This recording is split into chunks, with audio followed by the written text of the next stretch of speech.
This week I got to make one of my all-time favourite characters out of cake.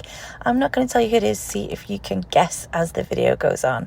So this cake is a vanilla sponge with vanilla buttercream, strawberry jam, and then it is covered in a layer of delicious white chocolate ganache, which is my all-time favourite part of cake making because I eat so much of this stuff. It is delicious.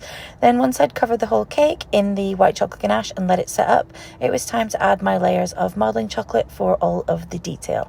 First thing I had to do was put on this surfboard. I don't know if that's going to be a clue. And then I went on to make some gravity defying cake waves. And once I'd done that, this is where it was. And there's the character on top. You might be able to tell who it is, and now you really should be able to tell who it is. This part was my favourite part of making the cake because it's where you add in all the little details like these little teeth. And they were all different shapes and sizes. Until you kind of study these characters for something like this, you don't realise how intricately detailed they actually are. But there's his nose. I think you can definitely all guess. Do you want me to say it? Okay, it's Stitch. So once I had all of those nose and teeth details done, it was time to move on to the eyes. Although this looks quite flat, it was actually, when you really study him, it's quite 3D. So he needs things like eyebrows and the little ridges above his nose and his nostrils. I think the main thing for this is that Stitch, the character, is actually a 2D character on screen, so I had to try and imagine what he would look like in 3D, and the person who I was making the cake for actually gave me a little, I think it might have been a Christmas tree ornament that was obviously 3D to study to make the cake, and that really did help because you could get all the different angles of Stitch.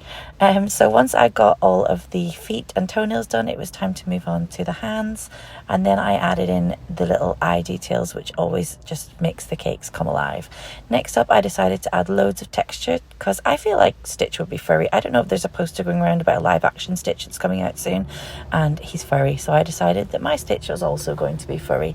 Once I'd done that, it was time to add on all of the detail to the surfboard, and I added on another blue stripe just to give it that extra little bit of detail and colour to give it a little bit more pop.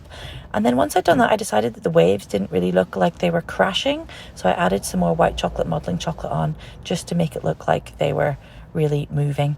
And the last thing I did was added some edible glaze onto the eyes, the nose and the mouth. And this is it. This is the finished cake. It is Stitch surfing on a cake wave. It may not look that big, but whenever I stand behind it, you will see that it actually is pretty massive. I'm going to show you a shot of it spinning now so that you can see it from all angles. There he is, surfing his little wave. And just for size, yeah, it was big. Thanks for watching, guys. Hope you liked it.